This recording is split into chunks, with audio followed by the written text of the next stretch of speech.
जय हिंद दोस्तों, आप सभी का स्वागत है। साथियों, इस वीडियो में हम लेकर आए हैं हिंदी का 14वां मॉडल पेपर। तो दोस्तों, आप वीडियो को अंत तक देखिएगा और पसंद आएगा तो लाइक करना, दोस्तों को शेयर भी करना। तो आइए किसी प्रकार से देर न करते हुए वीडियो को शुरू करते हैं। पहला प्रश्न दिया गया है, कबीर को प्रवर्तक माना जाता है तो किसका माना जाता है? सगुण संप्रदाय, पुष्टिमार्गी संप्रदाय, सखी संप्रदाय या निर्गुण संप्रदाय। दोस्तों, इसके बारे में आप सभी को पता है। यहाँ पर टिक करेंगे आप डी विकल्प यानी निर्गुण संप्रदाय। आइए अगला प्रश्न देखें। हिंदी का पहला प्रतीक धर्मी नाटक है तो प्रतीक धर्मी नाटक कौन सा है? कामना, रजत शिखर, आषाढ़ का एक दिन या वत्सराज। दोस्तों, इसका विकल्प सही हो जाएगा पहला यानी कामना। अगला प्रश्न दिया गया है, हिंदी साहित्य के इतिहास लेखन में काल विभाजन और नामकरण का प्रथम करने वाले, प्रथम मतलब प्रथम प्रयास करने वाले हैं तो ये कौन है? दोस्तों, यहाँ पर विकल्प दिए गए हैं, डॉक्टर ग्रियर्सन, आचार्य रामचंद्र शुक्ल, हजारी प्रसाद द्विवेदी या गणपत चंद्र गुप्त। दोस्तों, यहाँ पर इसका विकल्प सही हो जाएगा पहला यानी डॉक्टर ग्रियर्सन। अगला प्रश्न देखिएगा, पुरानी हिंदी नामकरण किसने किया था? दोस्तों, यहाँ पर किसने किया है पूछ रहा है, तो इसके बारे में आपको पता होगा। ये हैं चंद्रधर शर्मा गुलेरी जी, यानी यहाँ पर डी विकल्प इसका टिक कर लिया जाएगा। अगला प्रश्न देखिएगा, नेपथ्य राग किसका नाटक है? तो मीराकांत का है, मृणाल पांडे का, त्रिपुरारी शर्मा का या कुसुम कुमार का। दोस्तों, यहाँ पर विकल्प सही हो जाएगा पहला मीराकांत। तो मीराकांत का नाटक है नेपथ्य राग। अगला प्रश्न देखो, सही वाक्य का चयन करना है यहाँ पे। तो सही वाक्य कौन सा है? उसे मृत्यु दंड मिला है, उसे मृत्यु की सजा मिली है, उसे तत्काल मौत की सजा मिली है या उसे मृत्यु का दंड मिला है। दोस्तों, इसका पहला विकल्प सही हो जाएगा, उसे मृत्यु दंड मिला है। अगला प्रश्न देखो, मध्वाचार्य दिया गया है। मध्वाचार्य किस संप्रदाय के संस्थापक हैं? तो इन्होंने किसकी स्थापना की थी? द्वैत, अद्वैत, शुद्धाद्वैत या विशिष्टाद्वैत। इसका दोस्तों पहला विकल्प सही है, द्वैत का।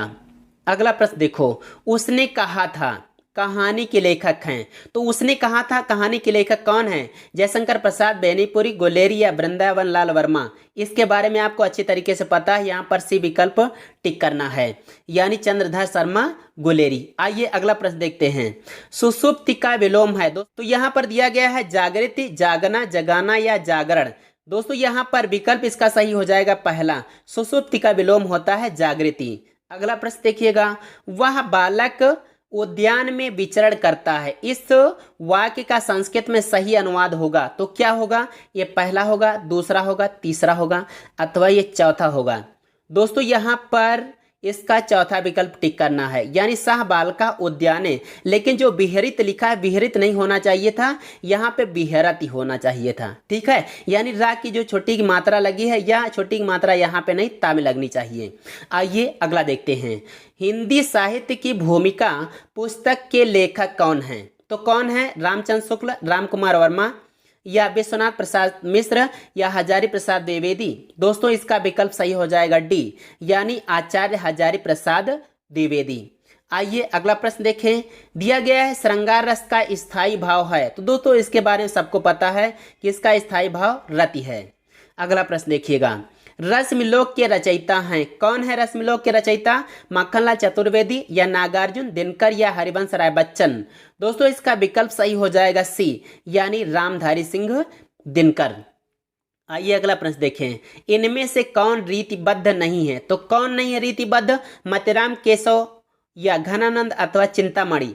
दोस्तों, इसका विकल्प सही हो जाएगा सी, ये घनानंद जी जो हैं ये रीतिबद्ध नहीं बल्कि ये रीति मुक्त हैं। अगला देखो, वल्लभाचार्य का आया है वेदांत सूत्र पर लिखा प्रसिद्ध ग्रंथ है। तो इन्होंने वेदांत सूत्र पर कौन सा ग्रंथ लिखा है? पुष्टिमार्ग रहस्य, आनंद भाष्य, अणुभाष्य या सृष्टि भाष्य। ये सृष्टि भाष्य। तो दोस्तों, इसका विकल्प सही हो जाएगा सी यानी अणुभाष्य। अगला प्रश्न देखिएगा, सहाजोबाई किस शाखा की रचनाकार हैं? तो किसकी हैं? कृष्ण भक्ति शाखा, राम भक्ति शाखा, ज्ञानाश्रयी शाखा या प्रेमाश्रयी शाखा। साथियों, इसका विकल्प सही हो जाएगा सी, ये हैं ज्ञानाश्रयी शाखा की। अगला प्रश्न देखो, ये आया है मात्रिक छंदों में मात्रा कितने प्रकार की होती है? बताओ कितने प्रकार की होती है? आपको पता है लघु और गुरु यानी ह्रस्व और दीर्घ दो ही प्रकार की तो मात्राएं होती हैं, यानी बी विकल्प सही हो जाएगा। फिर दिया गया दस रूपक किस प्रकार का ग्रंथ है? भाषा विज्ञान संबंधी, इतिहास संबंधी, नाट्य संबंधी या काव्य संबंधी?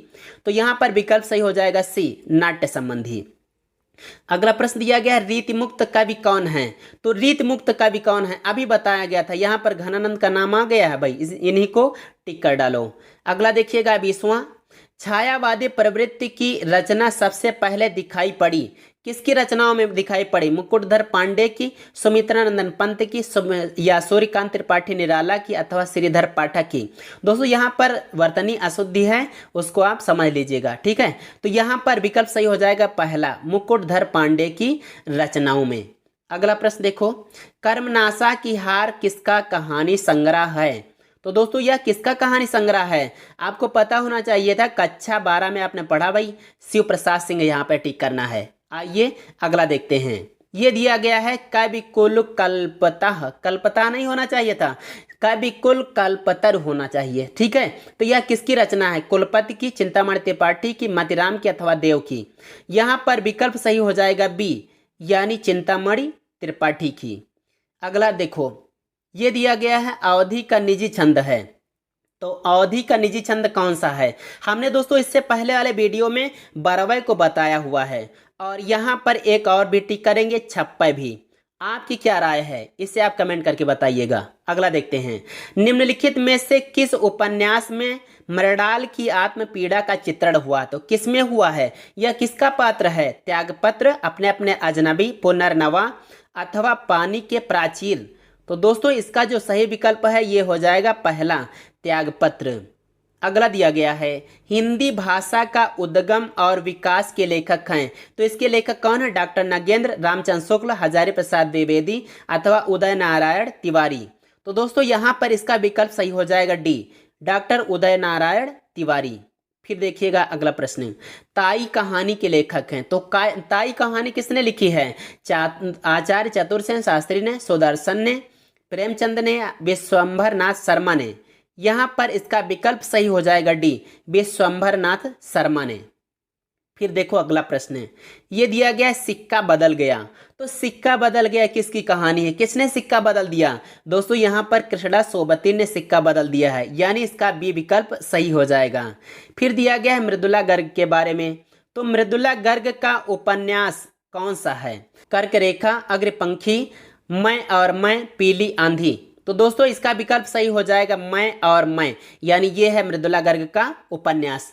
अगला देखिएगा, मधुशाला का प्रकाशन वर्ष है, इसके बारे में आपको पता होगा। मधुशाला जो प्रकाशित हुई वो है 1935 में, यानी 29 का पहला विकल्प टिक किया गया। अगला देखो, सुकुल की बीबी किसकी रचना है? तो सुकुल की बीबी किसकी रचना है? केदारनाथ सिंह, धनवीर भारती, निराला या कमल भारती? इसके बारे में पता है, यहाँ पर विकल्प टिक किया जाएगा सी, यानी निराला। अगला देखिएगा, वट पीपल के लेखक कौन है? तो इसके लेखक कौन है? हरिवंश राय बच्चन, निर्मल वर्मा, दिनकर अथवा राम कुमार वर्मा? तो यहाँ पर इसका विकल्प सही हो जाएगा सी, रामधारी सिंह दिनकर ने वट पीपल लिखा। अगला दिया गया है रेखा चित्र की विशेषता किसमें होती है? तो किसमें होती है ऐसा नहीं, रेखा चित्र की विशेषता क्या होती है आप ऐसे भी समझ सकते हो। तो तीव्रता, विस्तार, चपलता या सतर्कता? सतर्कता नहीं, सतर्कता। तो यहाँ पर विकल्प सही हो जाएगा पहला, तीव्रता। अगला देखिएगा, निम्नलिखित काव्य कृतियों में से किसकी रचयिता मीराबाई नहीं है? यानी मीराबाई ने किसको नहीं लिखा है? गीत गोविंद टीका, प्रेमत्व निरूपण, राग गोविंद, नरसिंह जी का मायरा? यहाँ पर विकल्प सही हो जाएगा बी, प्रेमत्व निरूपण। फिर दिया गया है जैनेन्द्र कुमार द्वारा रचित कहानी नहीं है, तो इन्होंने कौन सी कहानी नहीं लिखी? फांसी, नीलम देश की राजकन्या, पाजेब या अमर वल्लरी? तो ये जो आया है बाद में अमर वल्लरी, इसी को टिक कर लो।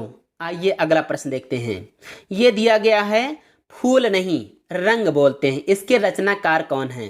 तो बताइएगा, केदारनाथ अग्रवाल, नागार्जुन, त्रिलोचन या नरेश मेहता? यहाँ पर दोस्तों पहला वाला विकल्प सही हो जाएगा, केदारनाथ अग्रवाल। अगला प्रश्न आया है प्राकृत पैंगलम, तो प्राकृत पैंगलम किस शास्त्र का ग्रंथ है? किस शास्त्र का है? अलंकार, ध्वनि, छंद या भाषा? तो यहाँ पर इसका विकल्प सही हो जाएगा सी, यह है प्राकृत पैंगलम छंद शास्त्र का ग्रंथ। अगला प्रश्न देखो, परिंदे कहानी किसने लिखी है? तो परिंदे कहानी कई बार आ चुकी है, इसके बारे में पता है। यहाँ पर पहला विकल्प सही हो जाएगा, निर्मल वर्मा। फिर दिया गया है वंदे वाणी विनायको। तो वंदे वाणी विनायको निबंध संकलन के रचयिता कौन है? इसके बारे में भी दोस्तों आपको पता होगा। यहाँ पर भी विकल्प सही है, रामवृक्ष बेनीपुरी। अब अच्छा ये बताओ, ये तो अक्सर परीक्षा में आया करता है, ये दिया गया है ऋजु शब्द का विलोम होगा।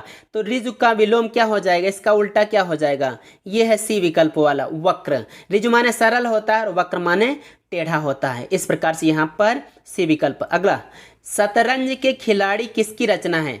तो शतरंज खिलाड़ी हरिशंकर प्रसाद, शरद जोशी, श्रीलाल शुक्ल या प्रेमचंद। दोस्तों यहाँ पर इसका विकल्प सही हो जाएगा डी, प्रेमचंद। उषा प्रियंवदा की वापसी किस विधा की रचना है? ये वापसी किस विधा की है? उपन्यास, संस्मरण, कहानी या नाटक? तो यहाँ पर इसका विकल्प सही हो जाएगा कहानी है ये, यानी से विकल्प सही है। आचार्य रामचंद्र शुक्ल के अनुसार श्री रामचरित मानस की रचना कितने समय में पूरी हुई? तो 3 वर्ष 4 महीने, 2 वर्ष 7 माह, 2 वर्ष 4 माह या 2 वर्ष 9 माह। यहाँ पर इसका विकल्प सही हो जाएगा 2 वर्ष 7 माह में, इसका बी विकल्प सही। अगला देखिएगा, निम्नलिखित में से दंडीकृत यानी दंडी जी ने कौन सा ग्रंथ लिखा है? काव्यालंकार, साहित्य दर्पण, काव्यादर्श या काव्य प्रकाश? यहाँ पर सी विकल्प सही है, काव्यादर्श। काव्यादर्श और 10 कुमार चरितम इन्हीं की रचनाएं हैं। अगला देखो, कौन सा रचनाकार नई कहानी आंदोलन में शामिल नहीं है? एक आंदोलन चला था नई कहानी का, उसमें कौन शामिल नहीं है? तो कमलेश्वर, राजेंद्र यादव, मार्कंडे या मोहन राकेश? यहाँ पर विकल्प सही हो जाएगा, आंदोलन की बात आई है इसलिए मार्कंडे।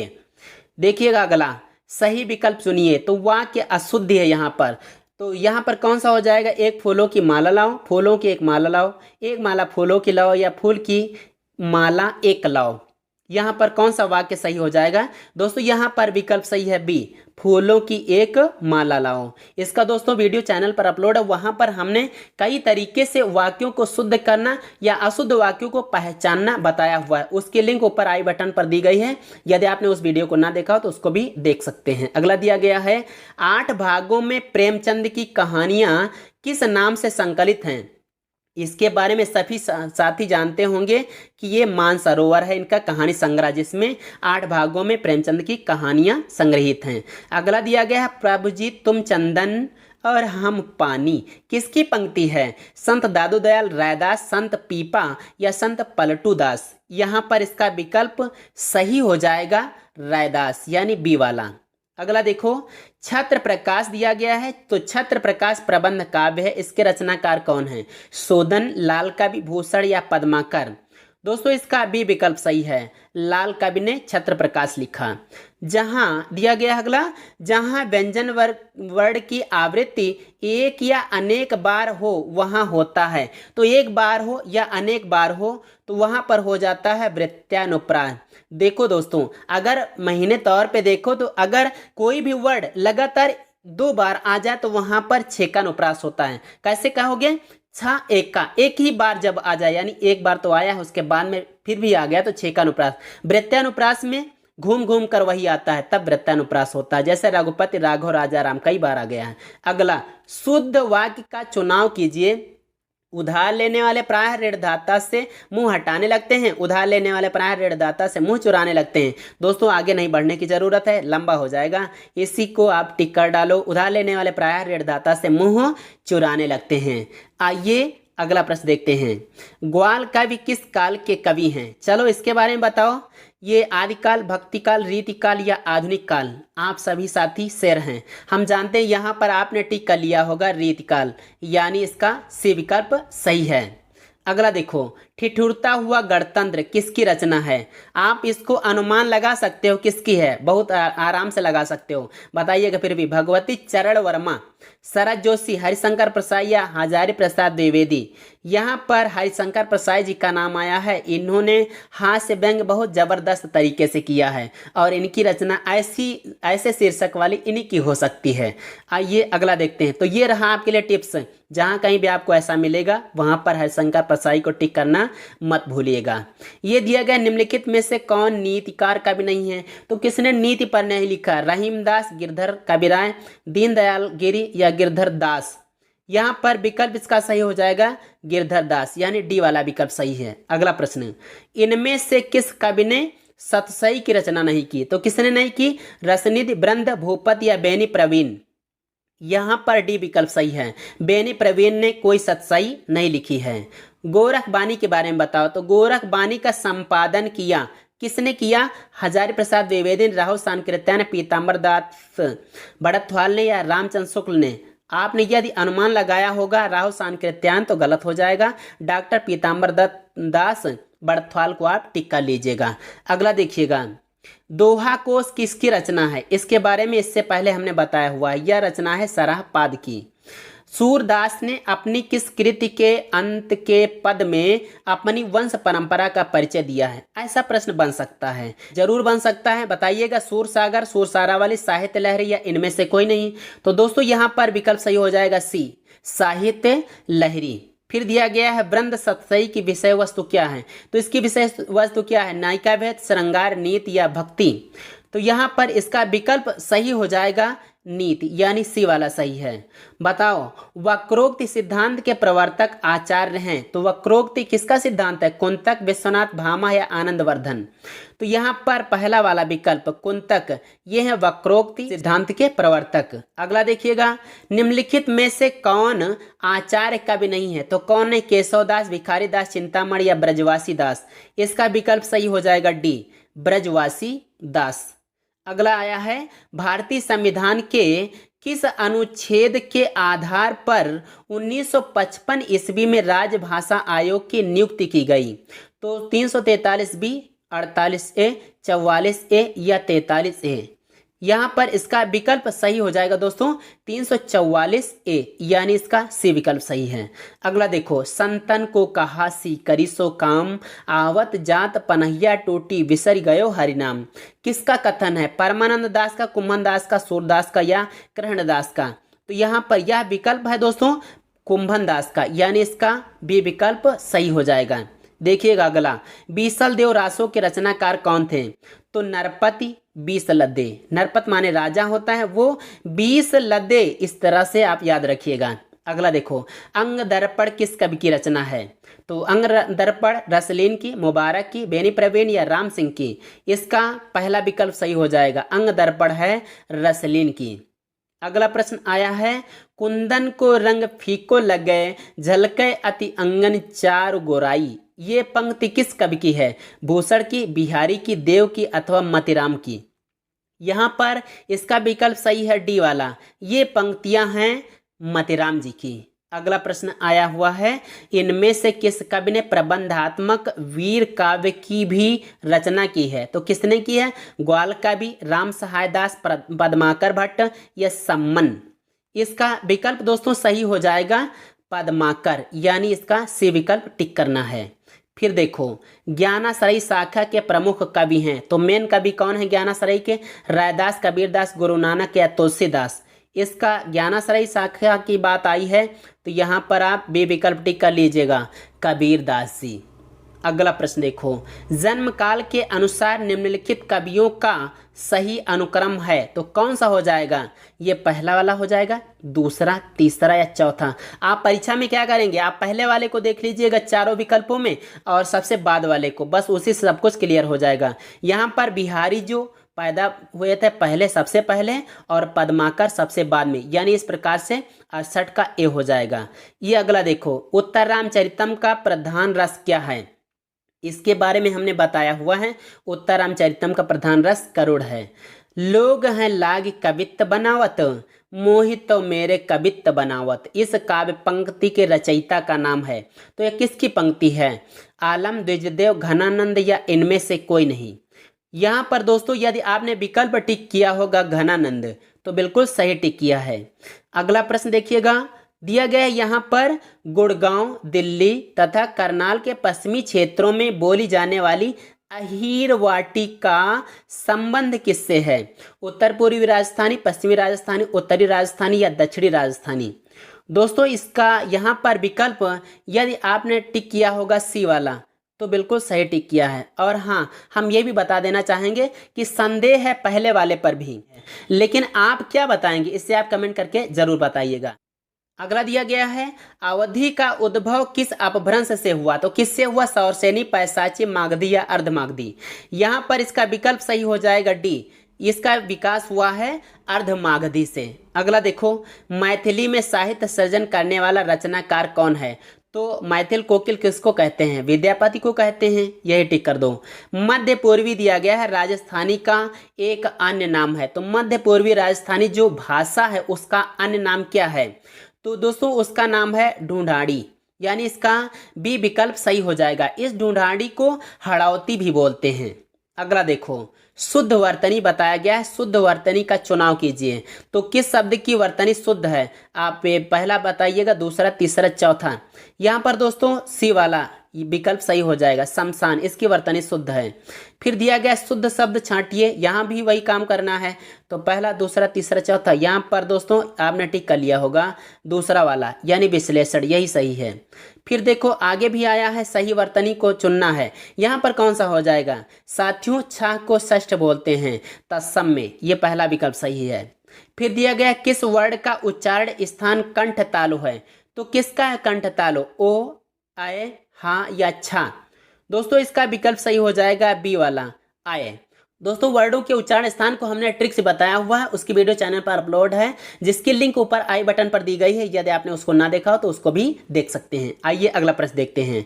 निम्नलिखित में से कौन टा वर्ग में नहीं है? इसको सब लोग जानते होंगे कि टा लाइन में कौन सा वर्ण नहीं आता है। यहाँ पर दोस्तों धा नहीं आता है, सीधे से टिक कर लो। फिर देखो, पावक का संधि विच्छेद है। तो पावक का संधि विच्छेद क्या होता है? जो आओ बना है यहाँ पर बीच में, ये बनता है आओ के बाद में असमान स्वर आने के कारण। तो यहाँ पर दोस्तों ये आ गया है सी वाला विकल्प, यहीं पर ऐसा है, आओ आया है उसके बाद में असमान आ गया है, इसलिए आओ हो गया है। फिर देखो यहाँ पर दोस्तों संधि जो थी वो है अयादि दिया गया है। अगला, सर्वोदय में कौन सी संधि है? तो इसमें कौन सी संधि होगी? गुण, व्यंजन, विसर्ग या यड़? दोस्तों यहाँ पर विकल्प सही हो जाएगा ए वाला, गुण संधि। यहाँ पर क्या हुआ? सर्वधन उदय बराबर सर्वोदय। फिर देखो, उन्नति का संधि विच्छेद क्या होगा? ये पहला, दूसरा, तीसरा, चौथा, कौन सा विकल्प आप टिक करेंगे? पहला टिक कर लीजिएगा, उत्नति। फिर देखो, अन्ना भाव का संधि विच्छेद है। तो अन्ना भाव का संधि विच्छेद क्या हो जाएगा? पहला, दूसरा, तीसरा या चौथा? तो ये हो जाएगा यहाँ पर दूसरा वाला, अन्न धन अभाव। यहाँ पर आ और आ जुड़ा तो बड़ा आ हो गया, दीर्घ संधि है यहाँ। निम्नलिखित में से काव्यों में शब्द का कौन सा संधि विग्रह ठीक है? तो कौन सा है? पहला, दूसरा, तीसरा या चौथा? साथियों इसका विकल्प सही हो जाएगा काव्यधन उर्मी, सी वाला विकल्प इसका सही है।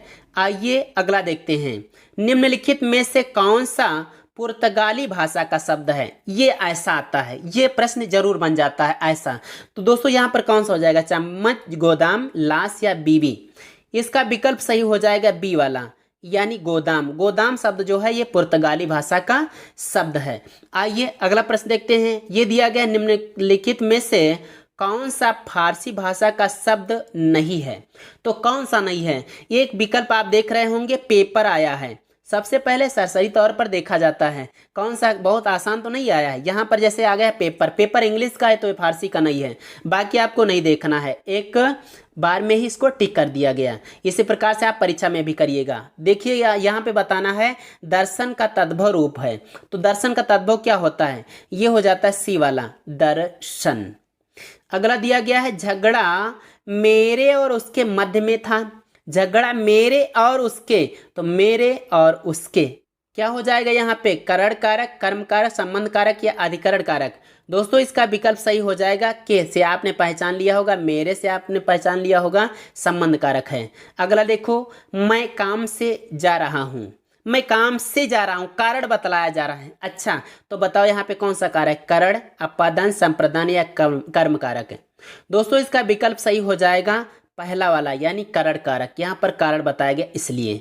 और अगला देखिएगा, ये आया हुआ है, हिंदी भाषा में कितने कारक होते हैं? तो हमने बताया हुआ कि हिंदी में 8 कारक होते हैं और संस्कृत में 6 कारक होते हैं।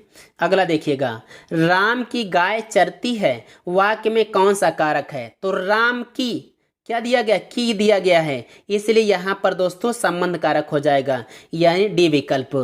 अगला दिया गया है अभिज्ञ शब्द। तो अभिज्ञ जो शब्द आया है इसका पर्यायवाची बताना है, तो इसका पर्यायवाची कौन सा हो जाएगा? जानकार, भिक्षुक, अभिनेता या ना वाकिफ। इसका दोस्तों पहला विकल्प सही है, जानकार होता है। फिर आगे भी पर्यायवाची शब्द दिया गया है।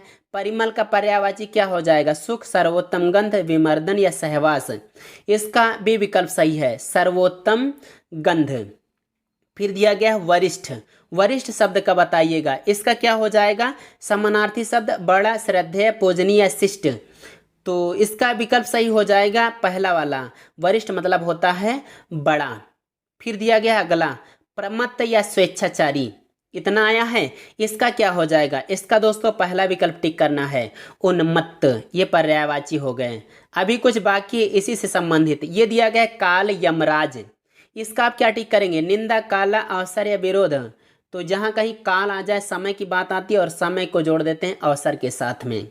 फिर दिया गया यहाँ पर दोस्तों गलत लिखा हुआ शब्द, यहाँ पर ऊर्मी होगा, ठीक है, ऊर्मी प्रकाश।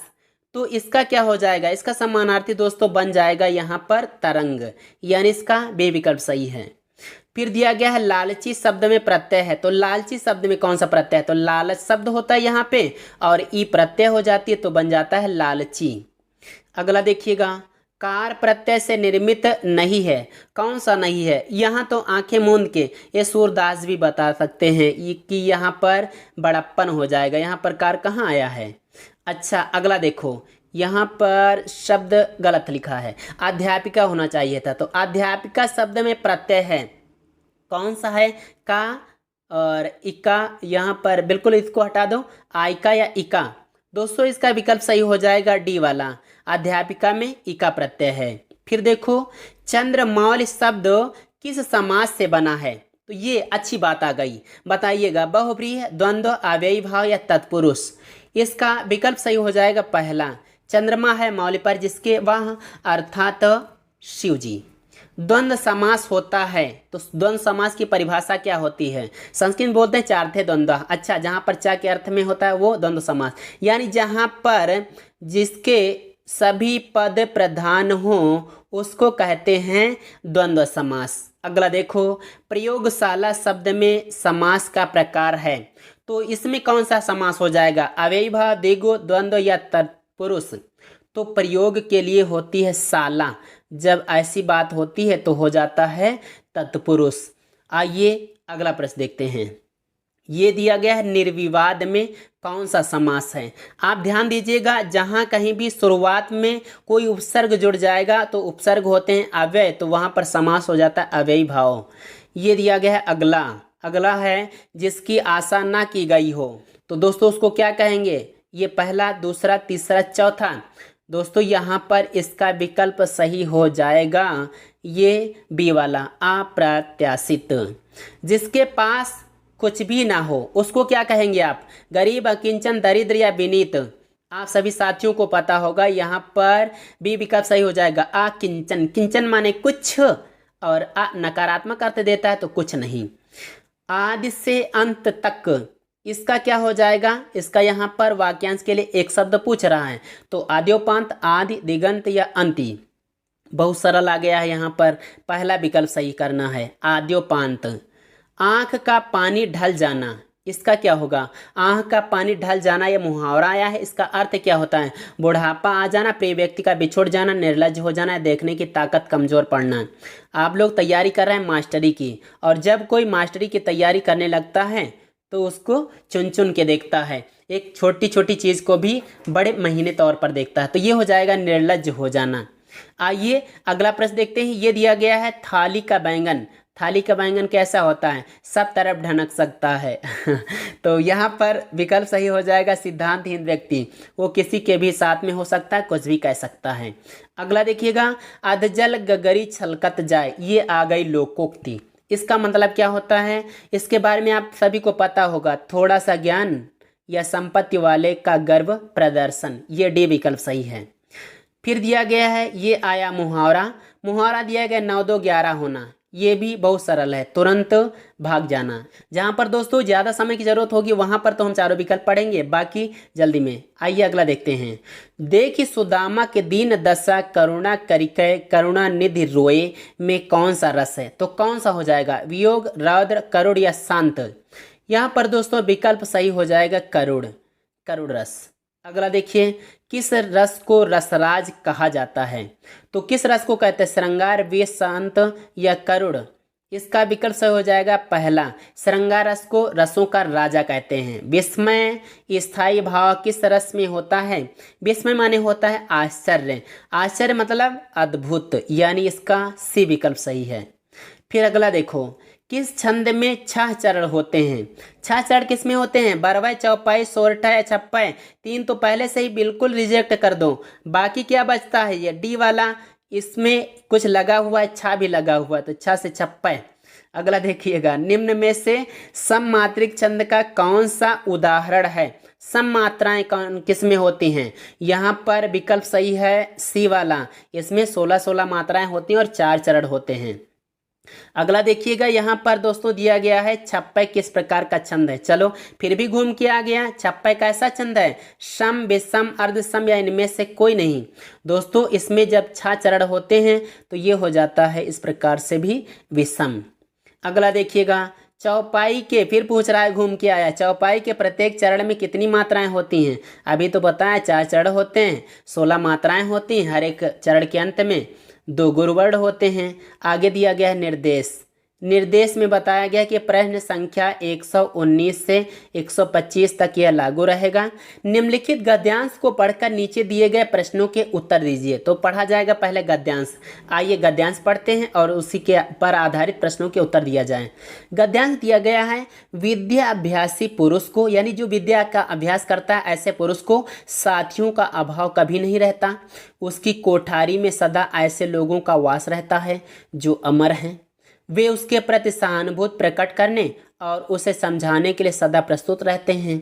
कवि हो या दार्शनिक हो और विद्वान, जिन्होंने प्रकृति के रहस्यों का उद्घाटन किया, और बड़े बड़े महात्मा जिन्होंने आत्मा के गूढ़ रहस्यों की थाह लगा ली है, सदा उसकी बातें सुनने और उसकी शंकाओं का समाधान करने के लिए उद्यत रहते हैं।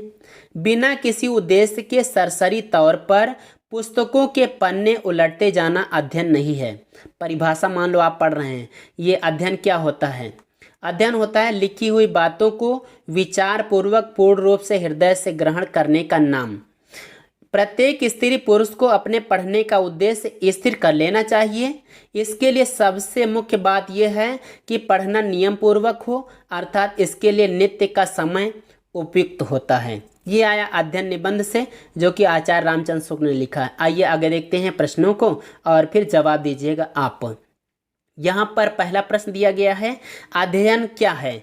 तो परिभाषा उन्होंने बताई है, लेखक ने परिभाषा बताई है कि लिखी हुई बातों को विचार पूर्वक हृदय से ग्रहण करना ही अध्ययन कहलाता है। आइए अगला प्रश्न देखते हैं। विद्या का अभ्यास करने वाले व्यक्तियों को साथियों की कमी महसूस नहीं होती। क्यों? क्योंकि उन्हें साथी की आवश्यकता नहीं होती है क्या? या उन्हें मित्र बनाना अच्छा नहीं लगता? या पुस्तकें उनकी साथी होती हैं? या उनके अनेक साथी होते हैं? तो उनकी जो साथी होती हैं वो होती हैं पुस्तकें, यानी इसका सी विकल्प सही हो जाएगा। अगला देखिएगा, ये प्रश्न दिया गया है, विद्याभ्यासी पुरुष के पास किसका वास रहता है? तो किसका रहता है? संबंधियों का, पुस्तकों का, गुरुजनों का, इनमें से कोई नहीं। तो जो विद्या का अभ्यास कर रहा है, जो पढ़ लिख रहा है, उसके साथ कौन है भाई? उसके साथ पुस्तकें हैं, तो यहाँ पर पुस्तकों का हो जाएगा। अगला देखिएगा, अध्ययन के लिए किस नियम का दृढ़ता से पालन होना चाहिए? कौन सा नियम मानना चाहिए? किस नियम के अनुसार अध्ययन करना चाहिए? अध्ययन के लिए नित्य एक समय निश्चित किया जाए, अध्ययन कम से कम 4 घंटे अवश्य किया जाए, या अध्ययन स्नान करके ही करना चाहिए, अथवा अध्ययन केवल प्रातः काल किया जाए? तो दोस्तों इसका जो विकल्प सही हो जाएगा वो है पहला वाला, यानी अध्ययन के लिए नित्य एक समय निश्चित किया जाए। अगला देखिएगा, कौन सा शब्द ऐसा है जिसको प्र उपसर्ग लगाकर नहीं बनाया गया है? तो प्रयुक्त, प्रसिद्ध, प्रश्न या प्रगति?